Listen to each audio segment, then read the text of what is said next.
अड़ोस पड़ोस में देशों में क्या हाल है वो तो अखबारों में आता है। भारत सरकार इस युद्ध के पिछले 2 महीनों से देशवासियों को इस संकट से बचाने के लिए लगातार प्रयास कर रही है। नागरिकों पर बोझ न पड़े, इसके लिए सरकार सारा बोझ सरकार खुद अपने कंधे पर उठा रही है। लेकिन साथियों, जब सप्लाई चेन पर संकट लगातार बना रहे तो हम कितने भी उपाय कर लें, मुश्किलें बढ़ती ही जाती है। इसलिए अब देश को सर्वोपरि रखते हुए, मां भारती को सर्वोपरि रखते हुए हमें एकजुट होकर के लड़ना होगा। हमें याद रखना है, देश के लिए मरना ही सिर्फ देशभक्ति नहीं होती है, देश के लिए जीना और देश के प्रति अपने कर्तव्यों को निभाना वो भी देशभक्ति होती है। इसलिए वैश्विक संकट के इस समय में हमें कर्तव्यों को सर्वोपरि रखते हुए कुछ संकल्प लेने होंगे और उन संकल्पों को पूरे समर्पण भाव से पूरा करना होगा। जैसे एक बड़ा संकल्प है पेट्रोल डीजल का संयम से इस्तेमाल करना। साथियों, हमें पेट्रोल डीजल का उपयोग कम करना होगा। शहरों में जहां मेट्रो है वहां हम तय करें कि हम मेट्रो का ही उपयोग करेंगे, ज्यादा से ज्यादा मेट्रो में ही जाएंगे। अगर कार में ही जाना जरूरी है तो फिर कार पूल करने का प्रयास करें और भी लोगों को साथ बिठा लें। अगर हमें कहीं सामान भेजना हो तो कोशिश करनी है कि वह ज्यादा से ज्यादा रेलवे गुड्स के जो ट्रेन होती है रेलवे की सर्विसेज से भेजें, ताकि इलेक्ट्रिक रेलवे होने के कारण पेट्रोल डीजल की जरूरत नहीं पड़ती है। जिन लोगों के पास इलेक्ट्रिक व्हीकल है वो भी कोशिश करें कि इलेक्ट्रिक व्हीकल का ज्यादा से ज्यादा उपयोग करें।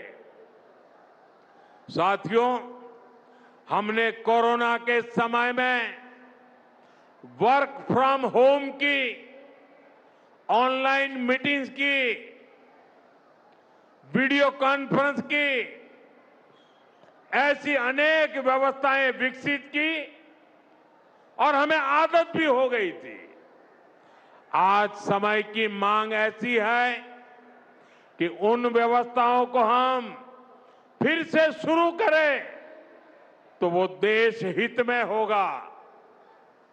Work from home, online conferences, virtual meetings, इनको हमें फिर से प्राथमिकता देनी है। साथियों, आज जो संकट है उसमें हमें विदेशी मुद्रा बचाने पर भी बहुत जोर देना होगा, क्योंकि दुनिया में पेट्रोल डीजल इतना ज्यादा महंगा हो गया है, पहले से कई गुना ज्यादा कीमतें बढ़ गई है। तो हम सबका दायित्व है कि पेट्रोल डीजल की खरीद पर जो विदेशी मुद्रा खर्च होती है, पेट्रोल डीजल बचाकर हमें वो मुद्रा भी बचानी है।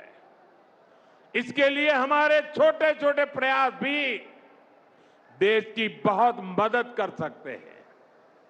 जैसे आजकल जो विदेशों में शादियों का, विदेशों में घूमने का, विदेशों में वैकेशन पर जाने का मिडिल क्लास में कल्चर बढ़ता जा रहा है। हमें तय करना होगा कि जब ये संकट का काल है और हमारी देशभक्ति हमें ललकार रही है, तो कम से कम 1 साल के लिए हमें विदेशों में जाने की बातों को टालना चाहिए। भारत में बहुत सारी जगह है, वहां हम जा सकते हैं। बहुत कुछ भारत में किया जा सकता है। इस बेटी को नीचे बिठाइए, उसे थक जाएगी। उस बेटी को बिठाइए। वो थैंक यू बेटा, थैंक यू। बैठिए, आप नीचे बैठिए। मैंने देख लिया बेटा, उसको देख लिया। अब आप बैठ जाइए। हाँ, इस छोटी बच्ची को क्यों परेशान करते हो भाई? इन बच्चों को बैठने दीजिए प्लीज। बच्चों को परेशान मत कीजिए जी। साथियों, हमें विदेशी मुद्रा बचाने के जो भी रास्ते हम लोग अपना सकते हैं, हमें बचाना होगा। साथियों, गोल्ड यानी सोने की खरीद एक और पहलू है जिसमें विदेशी मुद्रा बहुत अधिक खर्च होती है। एक जमाना था जब संकट आता था, कोई युद्ध होता था, तो लोग देश हित में सोना दान दे देते थे।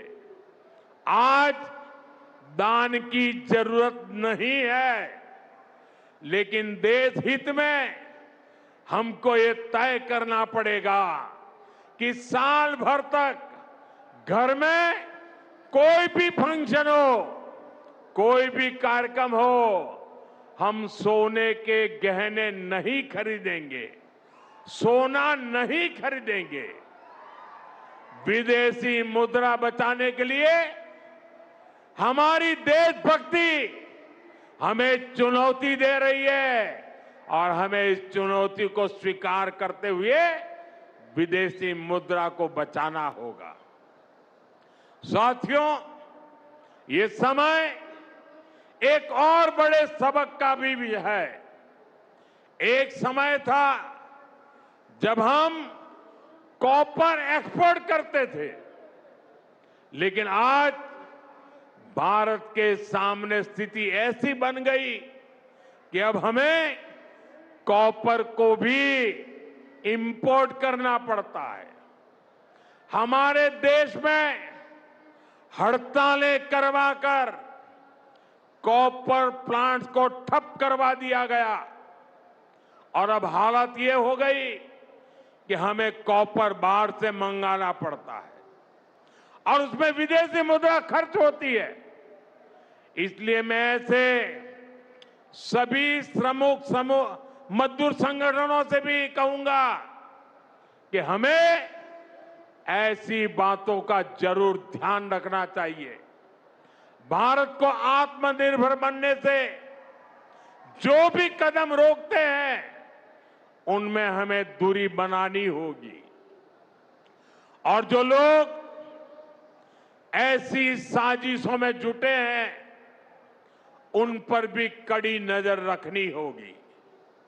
मैं देश की अदालतों से भी आग्रह करूंगा कि ऐसी स्थिति आने पर देश हित में हमें कोई ना कोई रास्ता निकालने की तरफ बढ़ना चाहिए।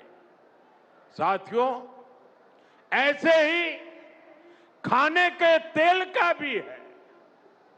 इसके आयात के लिए भी बहुत बड़ी मात्रा में हमें विदेशी मुद्रा खर्च करनी पड़ती है। हर परिवार अगर खाने के तेल में, खाने का तेल का जो उपयोग करता है, अगर वो कुछ कमी करे